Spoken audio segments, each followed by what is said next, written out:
نماز۔ ایک مسجد کے دروازے پر کیا خوبصورت جملے لکھی ہوئی تھی۔ اللہ تعالیٰ کے پاس آپ کو دینے کے لیے سب کچھ ہے، کیا آپ کے پاس مانگنے کے لیے کچھ وقت ہے؟ مصروف زندگی نماز کو مشکل بنا دیتی ہے، لیکن نماز مصروف زندگی کو بھی آسان بنا دیتی ہے۔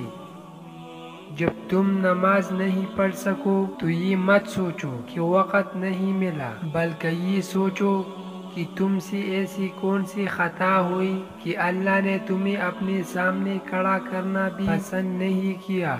نماز کی فکر اپنے اوپر فرض کر لو، خدا کی قسم دنیا کی فکر سے آزاد ہو جاؤ گی اور کامیابی تمہارے قدم چومے گی۔